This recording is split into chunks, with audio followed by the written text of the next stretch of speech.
Amis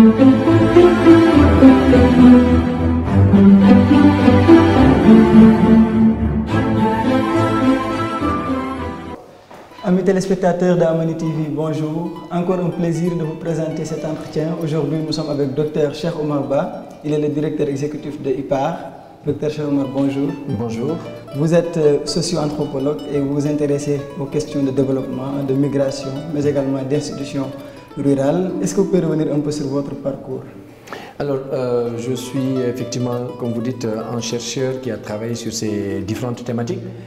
Mais ce qui est important dans mon parcours, c'est que très tôt, j'ai voulu aussi lier la recherche au développement, en considérant qu'on ne peut pas continuer à rester dans nos tours d'ivoire en tant que chercheur, mais aussi il faut que la recherche soit traduite de manière concrète dans la vie quotidienne des populations.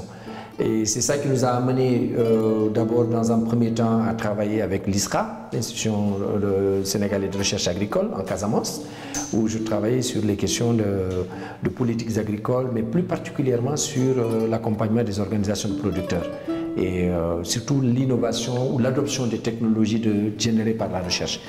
Alors ensuite, on a eu la chance d'avoir aussi travaillé avec les organisations de producteurs, le CNCR, quand on réfléchissait avec la Banque mondiale et la coopération suisse sur, disons, ce qu'on appelle le programme d'appui aux organisations de producteurs, le PSAOP.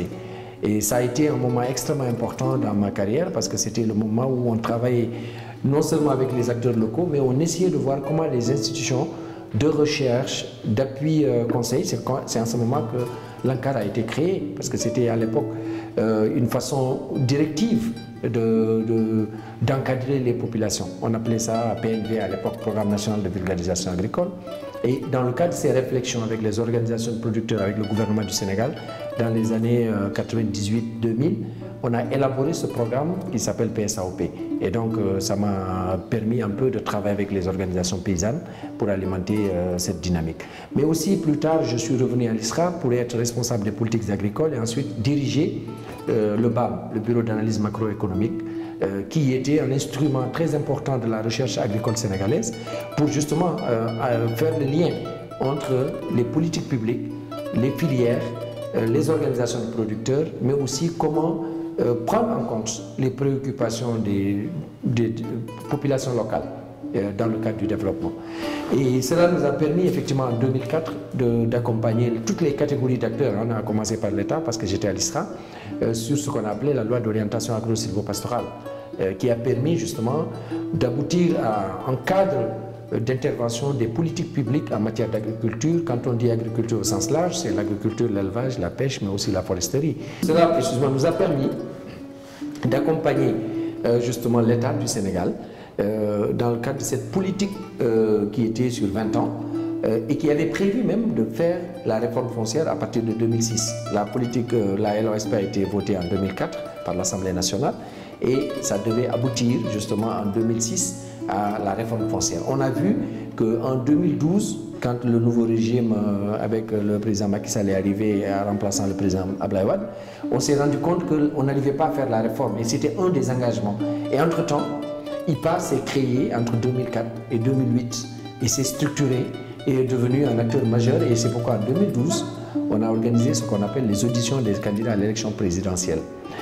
Et ça nous a permis d'interviewer les 12 candidats pour demander leurs intentions s'ils gagnent, la présidentielle sur les programmes majeurs. Et c'est comme ça qu'on a effectivement abordé la question foncière. Le président Macky Sall avait dit que s'il gagne, il va aller vers une réforme foncière. C'est pourquoi dès 2012, il a mis en place une commission de réforme foncière à partir de 2013 avec le président Doudou Ndoye. Et moi-même, j'ai été coopté dans cette commission à partir de 2015 pour travailler avec le professeur Moustapha Souran. Mais à partir de 2017-2018, je me suis aperçu que la manière dont on était en train de faire la réforme foncière ne pouvait pas correspondre aux pratiques sénégalaises. C'est-à-dire qu'on s'est concerté, mais on n'a pas dialogué. On avait besoin de dialoguer pour voir pourquoi aujourd'hui les populations du Fouta, les populations de Casamance, dans certains milieux, n'étaient pas ouvertes, ces populations, à la réforme. Parce qu'ils avaient peur de perdre leur terre. Et il y avait plutôt des exemples d'accaparement de terres, d'acquisition de terres à grande échelle, qui était inspiré à partir de 2008 avec la crise alimentaire, financière et énergétique au niveau mondial, qui a eu des répercussions où ceux qui avaient de l'argent étaient venus acheter des terres en Afrique. Et donc, ça a créé beaucoup de tensions. Vous vous rappelez de ce qui s'est passé à Fanaï, justement avec les 20 000 hectares. Donc, tout cela montre, avec ces huiles sénétanol, tout cela montre vraiment la tension qu'il y avait autour de la question foncière. C'est pourquoi très tôt, IPAR s'est focalisé sur les questions foncières pour analyser les enjeux qui sont autour de la problématique foncière et proposer des solutions à l'État. Et donc, j'ai démissionné de la commission de réforme foncière en 2018 parce que j'avais dit qu'on avait très peu de chances de faire une réforme foncière à 1 an de la présidentielle. Parce que la réforme ne peut pas aller avec en contexte politique des changements de régime. Et donc c'est pourquoi malheureusement effectivement le président de la République n'a pas adopté le document de politique foncière qui a été soumis à partir de 2018. Et aujourd'hui encore, nous sommes en train de voir comment relancer le processus avec les différentes catégories d'acteurs. Et c'est ça qui a amené aujourd'hui, en se disant, mais pourquoi ne pas prendre des territoires? Et c'est là où on reviendra certainement sur Podor. On s'est dit, comment accompagner des acteurs territoriaux à réfléchir la question foncière? Et on a choisi une zone qui était une zone vraiment test, qui nous permettra de comprendre quels sont les arrangements fonciers en cours, comment les investisseurs peuvent collaborer avec les populations locales sans forcément prendre la terre des populations. Comment arriver à des processus gagnant-gagnant pour que les jeunes puissent trouver de l'emploi, pour que des départements qui ont un potentiel, qui ont l'eau, qui ont la terre et qui ont le soleil, puissent, et la jeunesse qui est disponible, puissent transformer ce potentiel en élément de stratégie économique pour transformer leur environnement. On reviendra certainement sur vos actions avec IPAR, mais docteur, on sait également que vous vous adressez souvent aux décideurs politiques à travers des séries de productions scientifiques. Quelle est l'influence que vous cherchez quand vous faites le lien entre migration, par exemple, et développement, ou agriculture encore? Oui, en fait, parfaitement, le lien est trouvé, parce qu'on se rend compte que pourquoi les gens partent de chez eux? Ils partent parce que parfois, il y a ce qu'on appelle la théorie du push and pull. C'est-à-dire que soit il y a la théorie du push and pull, c'est-à-dire que la théorie d'attractivité ou la théorie de répulsion. C'est-à-dire ce qui fait que dans certaines zones, on voit que les conditions, si vous voyez par exemple que les migrations se sont plus développées dans la zone du nord du Sénégal, dans la vallée du fleuve Sénégal, c'est parce que la sécheresse a commencé par là. Dans les années 60, 70, il y avait une sécheresse qui a démarré et qui était très présente. C'était moins vrai peut-être dans les zones encore pluvieuses, comme c'est des sociétés qui dépendaient beaucoup de l'agriculture. Mais on s'est rendu compte que ces phénomènes de migration, parce que la migration est un droit, et qu'on ne peut pas ne pas considérer celui qui bouge comme quelqu'un qui est négatif ou qui est un facteur de déstabilisation. Au contraire, c'est des dynamiques de développement économique. Les gens partent parce qu'ils pensent qu'en allant, ils peuvent changer les conditions de vie de leur population. Et c'est pourquoi aussi on a travaillé sur ces questions. C'est ça qui a été ma thèse d'ailleurs, dans les années 91-92, où j'essaie de comprendre c'est quoi le phénomène de la migration en Afrique. Et ma première hypothèse, qui est aujourd'hui vérifiée aussi, c'est que plus de 70% des flux migratoires restent sur le continent africain. Contrairement à ce que les Occidentaux veulent nous faire comprendre, la migration, elle ne quitte pas l'Afrique pour aller en Europe. Elle est essentiellement intra-africaine. Les Sénégalais qui sont à Podor, ils partent plus en Mauritanie. Les Sénégalais qui sont en Casamance, ils partent plus en Gambie. Ils partent en Côte d'Ivoire, on part en Afrique centrale, etc. Alors, au lieu de parler de ces phénomènes, on nous impose un paradigme qui n'est pas le nôtre en Afrique. Parce qu'on essaie de dire que la migration est un problème. Non, la migration est une ressource. Et comme c'est une ressource, ça peut intégrer des problèmes et des problématiques qu'il faut aborder. Parce que tout ce qui se fait dans la migration n'est pas à encourager. Il y a des formes de migration à bannir, il y a d'autres à décourager, effectivement. Par contre, il y a des formes de migration qui sont à encourager.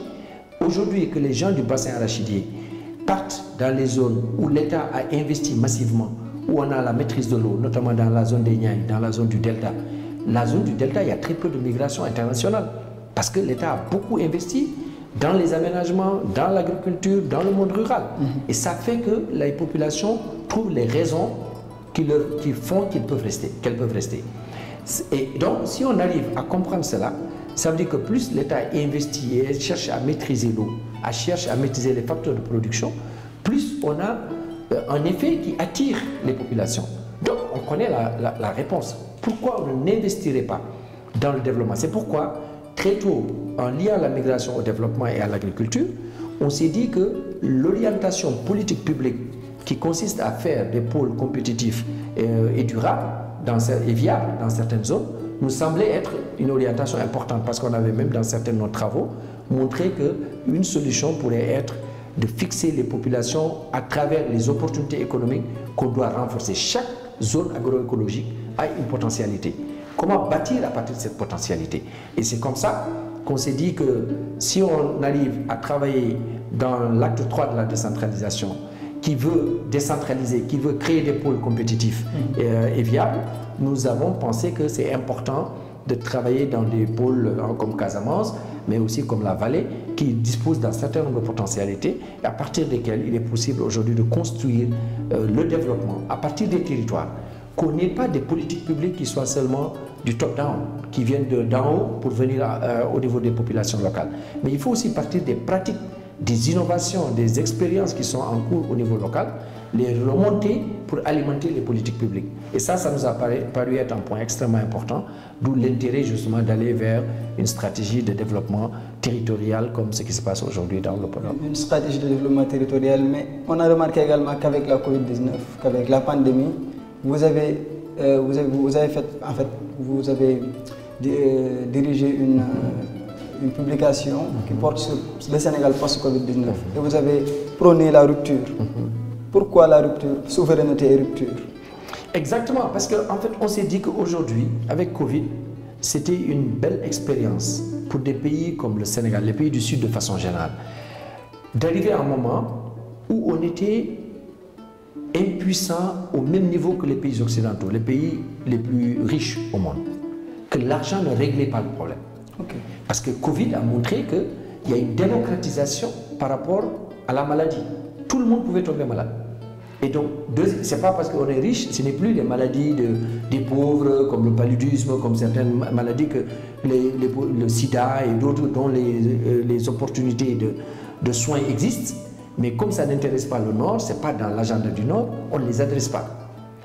Pour une fois, on est arrivé devant une maladie où tout le monde devait se sentir impuissant.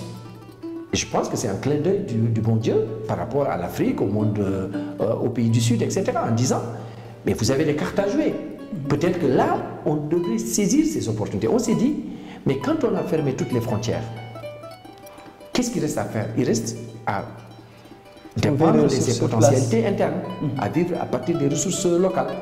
Et on s'est dit donc, pourquoi ne pas développer la souveraineté alimentaire? On s'est toujours battu pour prôner ces types de solutions. Et malheureusement, c'est par rapport au Covid qu'on a vu que peut-être toutes les questions de souveraineté dont on parlait, effectivement, méritent d'être appuyées.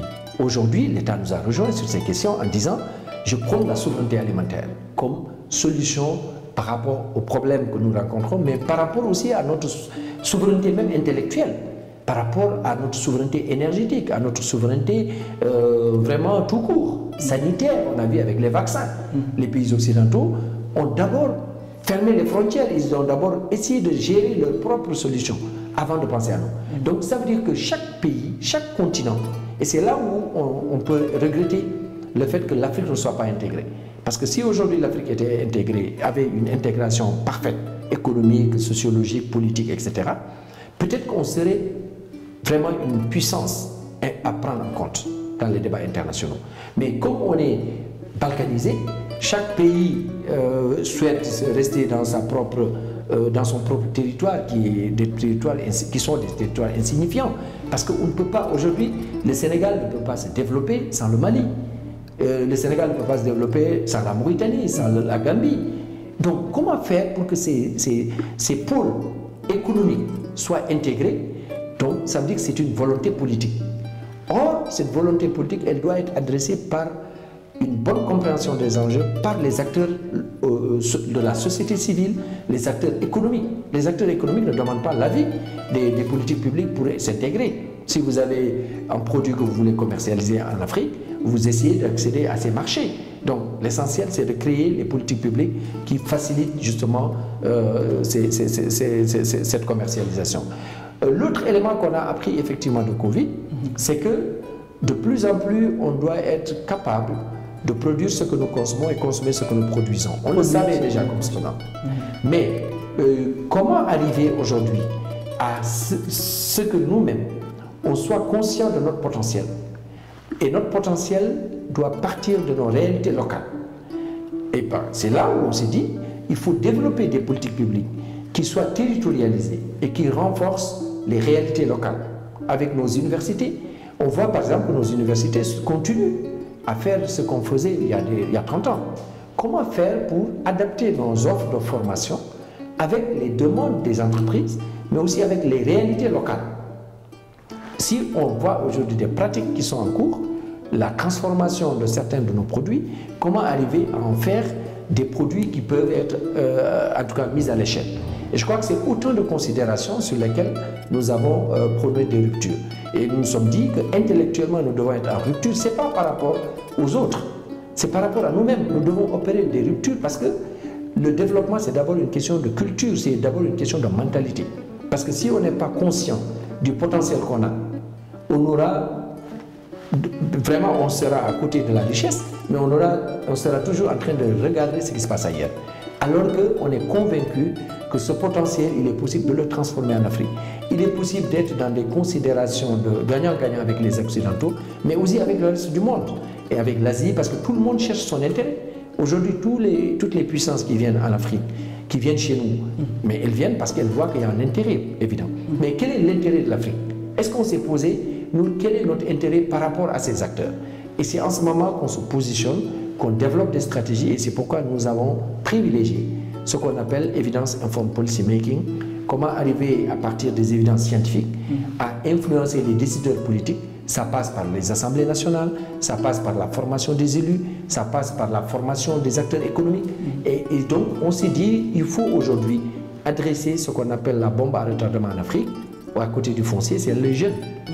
Aujourd'hui, le continent africain est l'un des seuls en transition démographique dans le monde. Et on va continuer à connaître cette transition, qui n'est pas négative forcément. Parce que le fait qu'on soit dans une transition démographique, c'est aussi une opportunité économique. Parce que ces jeunes sont porteurs de transformation, sont porteurs d'innovation. Mais un jeune qui n'est pas formé, il devient dangereux pour la société. Comment arriver à former? Quand on dit former, ce n'est pas seulement l'école, c'est aussi revoir la cellule familiale. C'est aussi revoir nos mécanismes, comment on adresse aujourd'hui la question des attentes des jeunes. On ne peut pas gérer les jeunes comme, je veux dire, connaître mieux leur situation qu'eux-mêmes. Il faut qu'on leur fasse confiance, qu'on soit dans des postures où on les écoute. Il faut écouter les jeunes, mais aussi il faut les rendre réalistes et les amener à des considérations qui permettent le développement et qui permettent d'opérer des ruptures nécessaires à la transformation structurelle de nos économies. Et à ce niveau, vous avez évoqué les jeunes qui peuvent jouer bien évidemment un rôle important dans le cadre en tout cas pour nous permettre d'accéder à l'autosuffisance alimentaire, à la souveraineté alimentaire. Aujourd'hui, qu'est-ce qui bloque pour que les jeunes s'intéressent réellement aux questions d'agriculture, de développement et faire face aux défis liés à la migration, par exemple? Ce qui bloque, c'est l'absence justement de documentation des pratiques qui marchent. Parce que parfois les jeunes voient l'agriculture, ce qu'en faisaient nos arrière-grands-pères. On ne peut pas continuer à faire l'agriculture comme on en faisait il y a 30 ans, 40 ans. Il y a des technologies aujourd'hui qui permettent de faire de l'agriculture autrement. Un jeune peut faire de l'agriculture sans forcément être dans la production. Il peut être dans la transformation, les chaînes de valeur, il y a beaucoup de choses. Il y a la conservation, il y a aujourd'hui la manière d'accéder au marché. Comment on peut, à partir de la technologie, arriver avec le marketing digital. Nous, il y a 8 mois, on a organisé une formation avec l'Université de Saint-Louis et IPAR pour des jeunes du département de Podor, justement, sur le marketing digital. Et ça leur permettait de vendre des produits. Et puis aujourd'hui, parfois, on se rend compte qu'après avoir produit, on a des problèmes d'accès au marché et de conservation. Et il nous semble important que ces nouvelles technologies que ces nouvelles techniques ou cette nouvelle technicité doit être mise à la disposition de la transformation de nos économies. Et c'est la raison pour laquelle nous restons convaincus que la manière de faire de l'agriculture, le fait que les jeunes ne s'y intéressent pas, quand on dit agriculture, on parle aussi de la pêche, on parle de l'agriculture au sens large, on parle de l'élevage. Comment aujourd'hui faire l'élevage sans avoir à faire la transhumance, telle qu'on l'a fait jusqu'à présent? Comment faire de l'agriculture intensive sur des espaces relativement réduits? Parce qu'il y a un problème aussi d'accès à la terre pour les jeunes. Il y a des problèmes de financement adaptés. Aujourd'hui, nos mécanismes doivent s'adapter par rapport aux réalités locales. Et nous sommes en train de montrer des exemples pour connecter le secteur privé, la société civile, les organisations communautaires et l'État, pour que les politiques publiques puissent prendre en compte les préoccupations des acteurs territoriaux. Je rappelle que nous sommes avec le docteur Cheikh Omar Ba, qui est le directeur exécutif de IPAR, Initiative Prospective Agricole et Rurale. Donc, docteur, on va revenir un peu à l'IPAR. Est-ce que vous pouvez nous parler un peu de vos missions, des activités que vous faites? Vous faites des recherches, vous posez également des débats. Quelles sont exactement les missions de l'IPAR aujourd'hui? Alors, une des missions de l'IPAR, c'est de faire la recherche, comme vous dites, effectivement, de produire des évidences, mais aussi de renforcer les capacités des parties prenantes et d'engager ce qu'on appelle le dialogue politique. Pour nous, tel qu'on l'a conçu à l'IPAR, c'est que tout ça est connecté. Parce que souvent, on dit on veut faire dialoguer les acteurs, mais on ne peut pas dialoguer si on n'est pas au même niveau d'information. Comment faire pour mettre à la disposition de toutes les parties prenantes des informations fiables qui leur permettent à chaque catégorie d'acteurs d'argumenter sa position? Et là, on est dans un dialogue qui n'est pas du type Warsa Khalat, où chacun s'exprime librement, dit ce qu'il pense, sans forcément l'adosser à des évidences scientifiques. On s'est dit que si on réussit à le faire, ça veut dire que le dialogue sera d'abord un dialogue pas politicien, mais un dialogue basé sur vraiment la politique telle qu'on devrait la faire, à savoir la gestion de la cité de manière vertueuse, de manière durable, qui permette d'adresser les questions de responsabilité, de transparence, mais aussi les questions d'imputabilité. Et parce que si vous faites un travail, vous n'êtes pas évalué. Aujourd'hui, il y a beaucoup de programmes de politique publique qui ne font pas l'objet d'évaluation indépendante. Mais il faut qu'on arrive à intégrer la culture de l'évaluation. Ça permet effectivement, chaque fois que vous posez un acte, vous essayez de voir par rapport aux ressources que vous avez injectées, par rapport à l'objectif que vous avez voulu poursuivre, est-ce que vous avez atteint l'objectif? Et qu'est-ce qu'il faut pour mettre moins de ressources et atteindre plus d'objectifs? C'est la rationalisation, c'est l'efficience des politiques publiques. Nous pensons que, en tout cas en tant qu'institution, qui travaille aussi dans la sous-région, parce qu'on a des bureaux en Mauritanie, on a des bureaux au Niger, on est en train de travailler dans le Sahel. Aujourd'hui, on est même en train de réaliser des activités avec le Rwanda, avec l'Ouganda, avec beaucoup de pays africains. Donc c'est IPAR Afrique. Aujourd'hui, on est en train, avec le Nigeria aussi, on a des programmes d'activité.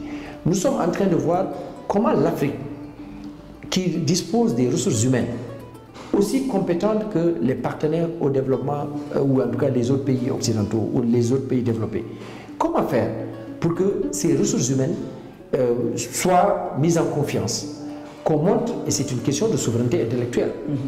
Aujourd'hui, nous sommes convaincus qu'actuellement, on a un programme de travail avec la NASA sur l'impact des changements climatiques à l'horizon 2050. Nous sommes en train de travailler avec beaucoup d'universités internationales parce que les compétences qui existent dans ces universités, nous les avons. Souvent, c'est peut-être des problèmes de moyens ou parfois des problèmes même de technologie qui peuvent ne pas être disponibles. Mais le fait d'être dans des équipes pluridisciplinaires, multi-pays, ça nous permet effectivement d'accéder à certaines ressources techniques qui nous permettent de réaliser des travaux.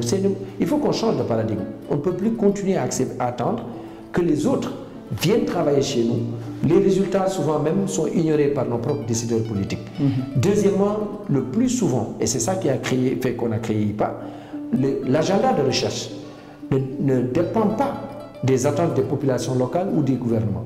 C'est-à-dire que c'était des agendas extérieurs, des partenaires qui viennent avec leur agenda, qui proposent voilà, qu'on mette ça en œuvre, et c'est ça qui fait qu'on travaille sur l'agenda des autres. Et on ne peut pas, si on veut se développer, on ne peut pas dormir sur la nappe de l'autre, comme dit nos savants. Je pense que ce sont autant de questions qu'on a mises en place en se disant, mais il faut qu'on y aille de manière concertée, avec d'abord la réalité africaine, qu'on intègre les compétences qui existent dans ce continent, mais qu'on parte à partir de nos réalités aussi locales, parce que nous avons des savants qui sont dans les villages. Comment les écouter? Écouter leur point de vue. Et c'est pourquoi nous, en tout cas en tant que socio-anthropologues, nous privilégions effectivement l'écoute des populations, le travail avec les acteurs à la base, et tout cela pourrait remonter et pourrait faire l'objet de politiques publiques. C'est en ce moment qu'on pourra dialoguer de manière concertée, on pourra dialoguer d'égal à égal, parce que si on n'a pas les mêmes informations, peut-être que celui qui a le plus d'informations, il dirige le débat. Nous pensons qu'il y a des ruptures à apporter à ce niveau aussi, et nous sommes en train d'y travailler de manière concertée avec toutes les catégories. Et ça fait des années, vous travaillez, vous produisez, comme vous l'avez dit, mais aujourd'hui, comment appréciez-vous l'apport que vous faites peut-être par rapport aux politiques publiques liées aux questions que vous traitez? Alors, on pense que de plus en plus, quand même, par rapport à nos résultats, il y a beaucoup d'aspects qui sont appropriés. Parce que, je vous disais tout à l'heure, l'orientation de partir des dynamiques locales pour alimenter les politiques publiques. Par exemple, on a fait un certain nombre de travaux aujourd'hui sur, par exemple, les subventions agricoles. On s'est rendu compte que l'État mettait beaucoup d'argent dans les subventions agricoles, mais que l'argent n'arrivait pas forcément au producteur final, à qui est destinée la subvention. On a vu qu'il y a beaucoup d'intermédiaires qui captaient justement ce type de subventions. Et on s'est rendu compte que quand on analyse notre trajectoire historique, on se rend compte que du temps du président Mamadou Dia, il avait cette vision. Il avait voulu supprimer les intermédiaires.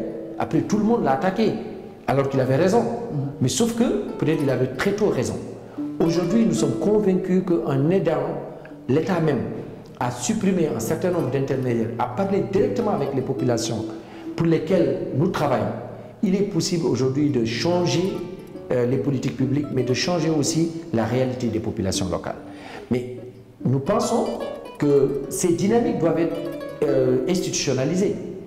Et comment arriver aujourd'hui à construire au fur et à mesure des politiques publiques qui partent de la réalité locale? Ça nous paraît être un point important. Deuxièmement, nous sommes aussi en train aujourd'hui de travailler, j'avais parlé tout à l'heure sur les questions foncières, sur les questions de jeunes aussi. On essaie de voir, par exemple, dans certaines situations, la question foncière constitue un blocage.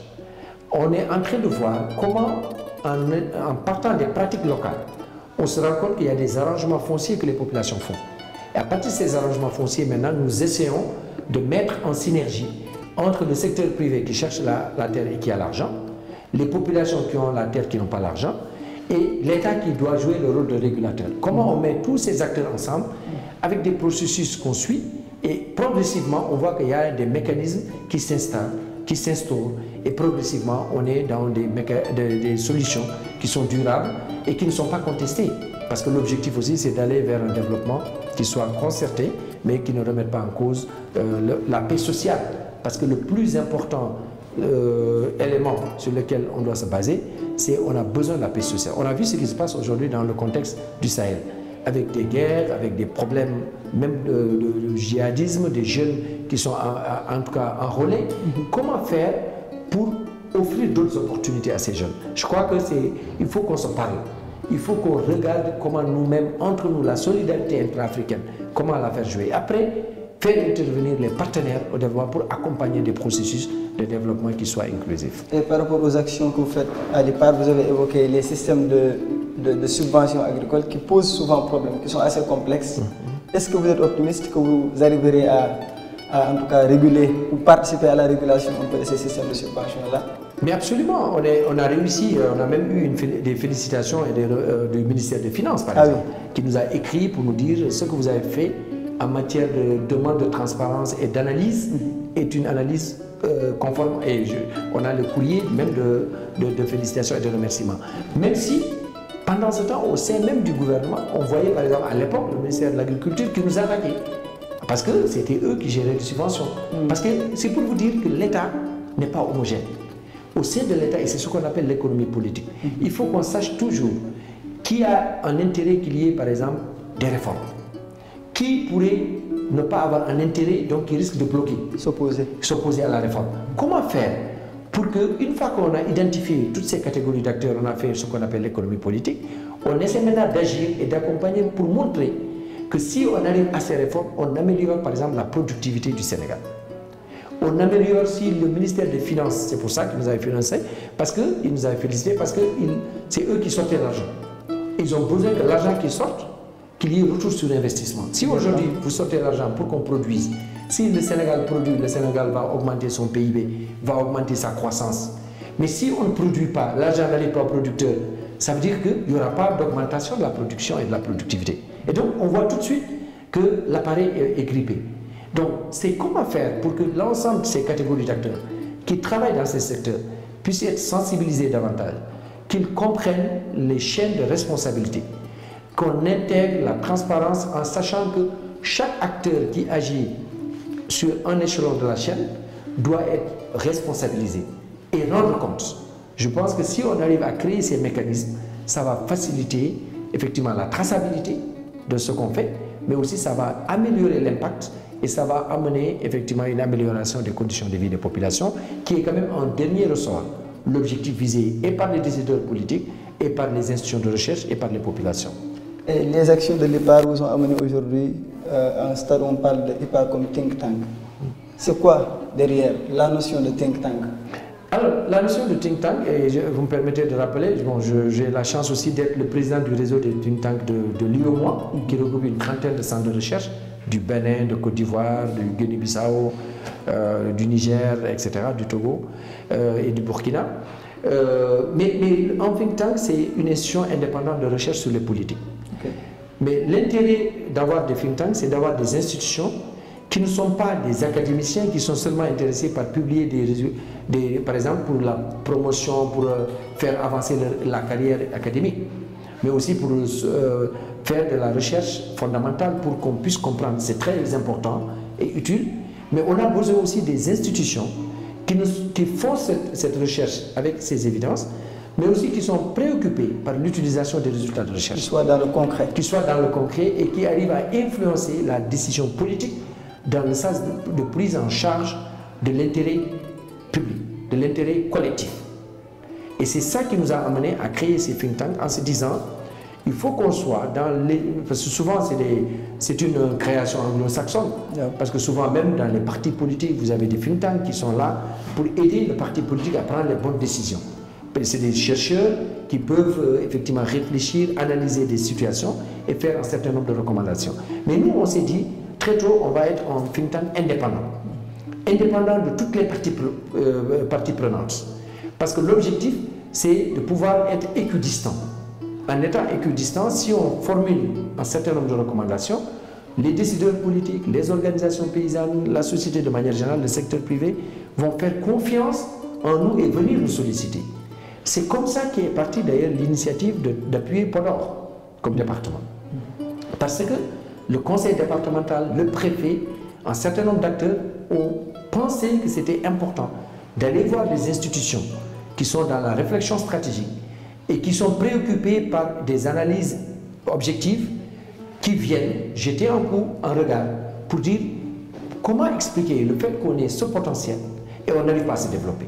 Et on a commencé à faire une analyse systématique de 11 filières agricoles, y compris des filières d'élevage, des filières de pêche, etc.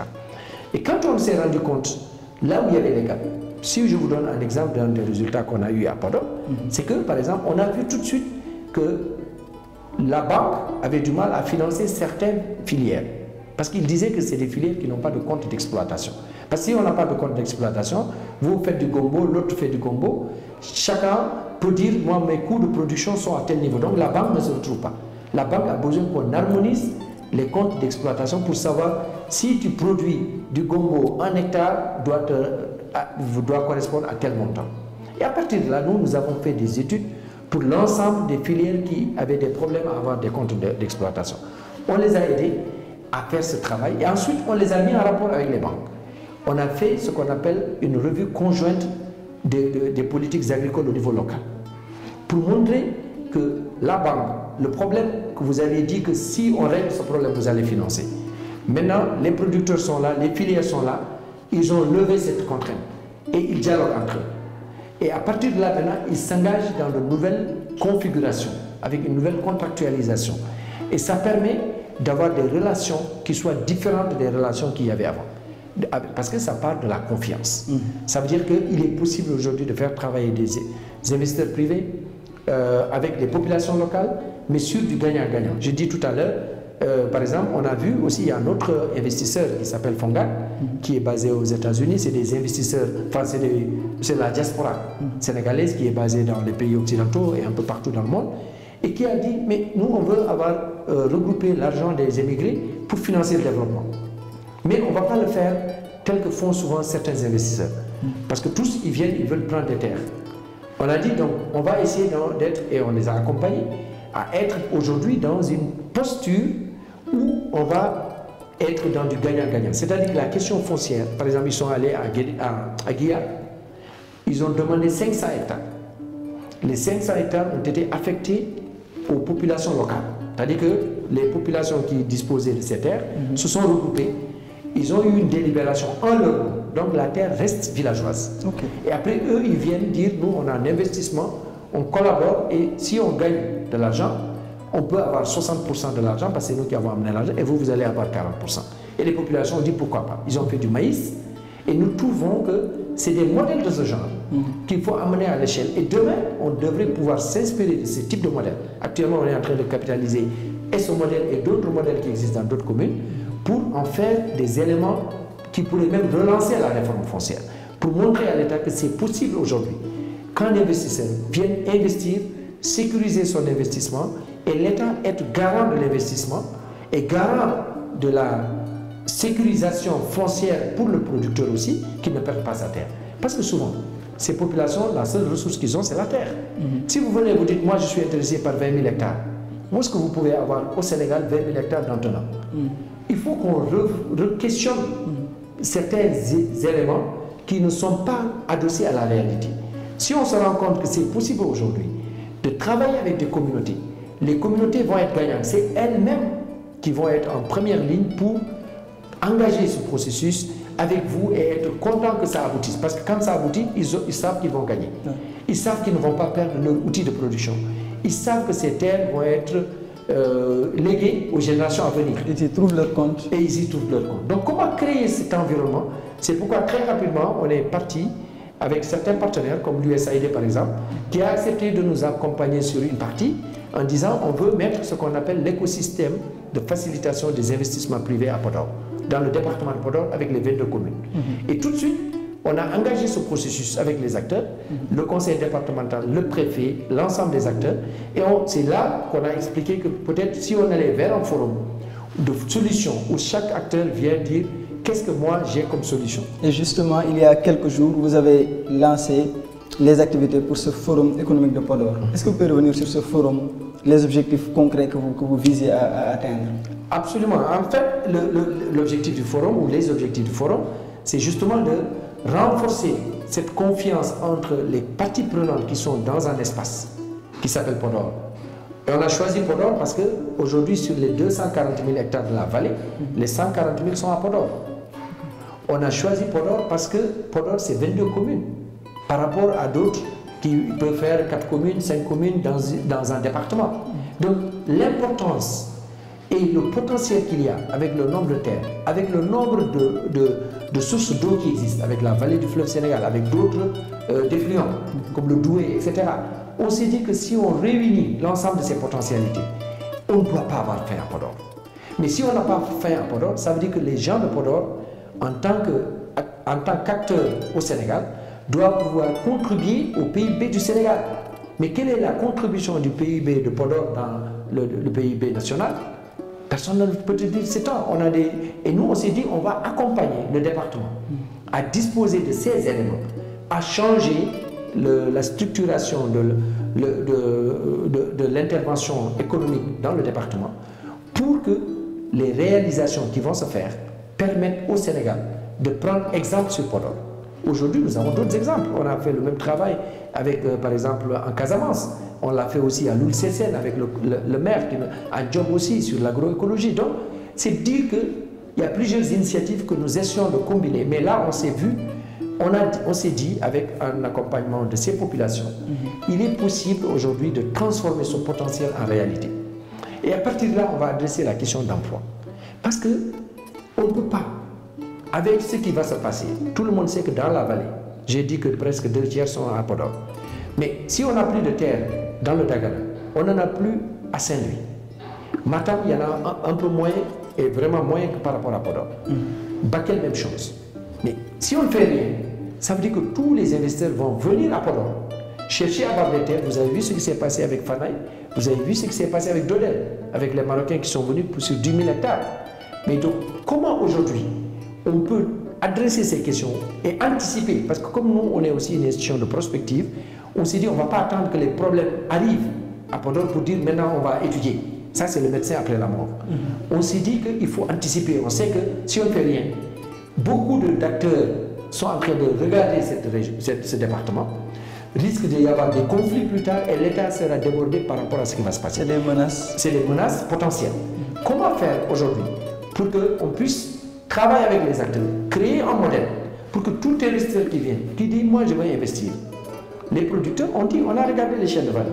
On a vu par exemple sur l'oignon et la pomme de terre, il y a beaucoup de pertes post-récolte, entre 25 et 30% de production.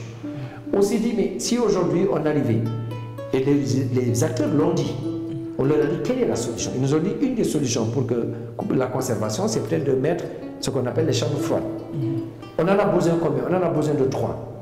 On a dit que lors de ce forum, on va voir avec des investisseurs qui sont intéressés à mettre leur argent, mais qui veulent gagner de l'argent, mais à condition qu'ils puissent répondre aux préoccupations des populations. Au lieu de venir seulement prendre la terre, venez mettre des chambres froides. Dans les chambres froides, vous allez gagner, les populations vont gagner. Comment maintenant mutualiser les deux? On s'est dit que c'est ça qu'il faut, c'est ça l'esprit du forum. On va organiser une journée sur le secteur privé où on va faire venir des gens de Dagana qui ont on a vu que certains investisseurs, comme les Koumanor Fall, les Bassal et d'autres investisseurs, ont réussi à partir, en partant vraiment de très peu, à construire aujourd'hui vraiment des investissements responsables, où ils sont en partenariat avec les producteurs qui produisent, ils sont en contractualisation avec ces producteurs, ils gagnent, les producteurs gagnent. Mais on s'est dit, comment ce modèle peut être partagé, mais en sachant que Podor a ses réalités. Et comme ça, on amène des producteurs, des acteurs du département de Saint-Louis et de Dagana qui seront les invités. Le président du conseil a prévu d'inviter aussi le département de Matam, de Ranérou et de Kanel pour que l'ensemble de ces départements puissent échanger leur expérience. Quelles sont les solutions que vous êtes en train d'appliquer qui marchent? Qu'est-ce qu'on peut offrir aux autres? À partir de là, on peut construire de nouveaux programmes pour accompagner les acteurs. Deuxièmement, ce qu'on est en train de faire, c'est avec le préfet, on est en train de travailler sur l'harmonisation des interventions dans le développement de Podor. On a fait la cartographie des interventions. Quand on a montré la cartographie, on a vu que dans le Djeri et dans le Wallo, il y avait très peu de partenaires qui investissaient là-bas. Tout le monde était autour du goudron. Mais on s'est dit, comment aujourd'hui, si on veut avoir un outil de planification de développement local, considérer que si un investisseur vient ou une ONG vient, comment l'amener peut-être dans des zones, parce qu'on parle aujourd'hui de leave no one behind. On doit laisser personne en rade dans le développement des ODD. Comment d'ici 2030 le Sénégal veut l'atteindre? On doit intégrer les populations oubliées, parce que souvent quand on parle de la vallée, on oublie les gens du Djeri. Alors que c'est des acteurs extrêmement importants, pas seulement par rapport à l'élevage, mais parfois parmi eux, il y en a qui ont même des terres au niveau du Wallo. Comment faire pour que la connexion, l'intégration, et le bon Dieu nous a fait ça, nous a intégré le Wallo, le Djeri et le Djedjongol, pour que l'ensemble de ces différentes zones puissent s'articuler. Et c'est ça qui faisait l'économie de la vallée. Parce qu'il y a des périodes où on travaillait au niveau du Wallo, d'autres où on remontait au Djeri, d'autres où on amenait nos animaux au niveau du Ferlo. Je pense que cette intégration naturelle, harmonieuse, qui existait, on l'a coupée. Et on n'en retient que des opérations ponctuelles. Et nous, on s'est dit comment reconstituer avec les acteurs. On a vu aujourd'hui, on a recensé un certain nombre, une vingtaine de lacs, ou en tout cas de marigots, de cours d'eau, disons, qui sont parfois pratiquement asséchés. On s'est dit, et il y a des acteurs qui commencent aujourd'hui à les renflouer de l'eau. Et on s'est dit qu'il est possible de faire de l'aquaculture. Il est possible aujourd'hui, et dans certaines zones, on a vu qu'en reconstituant ces cours d'eau, il est possible de faire de l'agriculture, mais aussi de la pisciculture, de la pêche. Mais donc je pense qu'il y a un certain nombre d'intégrations et d'éléments, et le rôle de l'État pour nous va être dans la régulation, mais va être aussi dans l'harmonisation de ces interventions, d'où l'intérêt vraiment qu'accorde le préfet de Podor à ces orientations. Et enfin, nous sommes convaincus que si on arrive à aligner l'ensemble de ces interventions, à les mettre en cohérence, ça veut dire qu'il est possible aujourd'hui de dire les politiques publiques qui sont élaborées au niveau national, comme le PSE, les axes du PSE, comment ils se traduisent dans la réalité des populations. Aujourd'hui, les indicateurs liés aux ODD, combien de femmes ont besoin d'accéder à la santé, combien de, par exemple, de PMI qu'on a, combien de centres de santé, etc. Donc, on est en train de voir aujourd'hui par rapport à la question de la nutrition. Donc, c'est l'ensemble des questions de développement qu'on est en train d'adresser. Mais pour ce faire, on va accompagner le conseil départemental à disposer d'un plan de développement départemental sur 5 ans pour dire comment les Podorois se voient à l'horizon 2030. Qu'est-ce qu'ils voudraient aujourd'hui voir de Podor? Qu'est-ce que les jeunes qui vont devenir les personnes âgées de demain, quelle est leur perception par rapport à ce développement? Quel rôle on doit jouer pour préserver le potentiel en tout cas naturel? Et quel lien on peut avoir aujourd'hui entre Podor et Bogué en Mauritanie? Quels sont les liens qu'on peut avoir entre Podor et Linguère, entre Podor et Dagana, entre Podor et Matam? Donc ces questions, on doit les réfléchir. L'État est en train de parler des agropoles et on parle d'intégration sous-régionale. Toutes ces questions méritent aujourd'hui d'être adressées pour que progressivement la diaspora, on a vu qu'il y a beaucoup de gens de la diaspora qui ont montré leur intérêt, et même dans le forum, il y en a qui vont venir du Canada, des États-Unis, mais aussi les acteurs locaux. Et certains nous disaient vraiment, nous, on avait besoin de cela parce qu'on s'est rendu compte, on avait pris une initiative, mais isolée, mais on a eu du mal à avancer. Mais quand tout le monde se mettra ensemble, on est impliqué, ça va avoir un impact durable sur l'économie locale. Et nous sommes convaincus que les politiques publiques doivent aller dans cette direction. Dans chaque département du Sénégal, voir les potentialités, voir les défis qui existent, voir les potentialités en termes aussi d'investissement de la diaspora, voir le rôle de chaque acteur. Et en ce moment, une fois qu'on construit ces dynamiques avec le secteur privé, avec les communautés, je pense qu'on peut créer vraiment des leviers de développement, mais bien sûr, il faut l'envisager au niveau aussi des pôles territoriaux. Parce que c'est ça aussi, quand aujourd'hui on parle de souveraineté alimentaire, vous ne pouvez pas l'envisager seulement au niveau de Podor. Il faut l'envisager en lien avec l'ensemble de la vallée du fleuve Sénégal pour voir quelles sont les mutualisations à faire pour que le pôle vallée du fleuve Sénégal se spécialise dans un domaine. On peut dire, on vous confie tout ce qui est par exemple production horticole, oignons, pommes de terre, riz, gombo, etc. Dans d'autres zones, peut-être en Casamance, on va dire, la Casamance va se spécialiser sur tout ce qui est arboriculture, anacarde, etc., les produits aussi halieutiques, et le bassin arachidé à Kédougou. Donc chaque zone territoriale, on essaie de lui donner une vocation, mais aussi qu'on rende cette vocation opérationnelle. Parce que malheureusement, ce qu'on a retenu aujourd'hui de l'acte 3 de décentralisation, c'est la communalisation intégrale. Et ça, c'est la dimension, pour moi, de la politique. Parce que chaque commune veut devenir, en disant que je suis une commune de plein exercice, nous sommes d'égale dignité, c'est très bien. Pour moi, c'est une première étape. Mais l'étape la plus importante de l'acte 3, et malheureusement, on n'est pas allé jusque-là, c'est de transformer ces pôles en espace économiquement viable, compétitifs et qui s'inscrivent dans la durabilité de leur action. Et c'est ça que IPAR essaie de faire dans la vallée. Ce qu'on fait à Podor, c'est un test. Si ça marche, on voudrait le mettre jusqu'à Bakel. Ensuite, ensemble, réfléchir pour que le pôle territorial vallée puisse inspirer d'autres pôles territoriaux, pourquoi pas même au niveau africain et au niveau international. Et au niveau international. Docteur Cheikh Omar, on a pratiquement fait le tour. On vous laisse le soin de conclure avant de terminer cet entretien. Alors, ma conclusion, c'est de vous remercier et de dire que vraiment Amani TV fait un excellent travail. Je pense que c'est un outil d'intégration et c'est très important qu'on puisse aussi se baser sur vraiment des engagements citoyens. Et je voulais vraiment féliciter M. Wane et son équipe pour qu'on aille dans le sens de consolidation et d'intégration. À mon avis, c'est ça peut-être le rôle le plus important que moi j'entrevois. Et je suis convaincu que si des initiatives pareilles sont portées par des acteurs, des citoyens, des acteurs engagés, on peut arriver à mutualiser ces réflexions et ces résultats et à aller à l'échelle. Et je pense que c'est vraiment l'engagement, vraiment c'est de dire à tous nos ressortissants, la diaspora et d'autres, davantage d'appuyer ce type d'initiatives. Parce que c'est des initiatives aussi qui permettent de confronter des idées, de voir ce qui se passe ailleurs et vraiment la communication joue un rôle extrêmement important. Merci, nous aussi nous vous remercions et à vous qui nous suivez à travers Harmony TV, merci d'avoir accordé cet intérêt à l'entretien. C'était l'entretien avec le docteur Cheikh Oumar Ba, directeur de l'IPAR, initiative prospective agricole et rurale. C'était un plaisir de vous présenter cet entretien. On vous donne rendez-vous très bientôt sur Harmony TV, la chaîne de l'Afrique.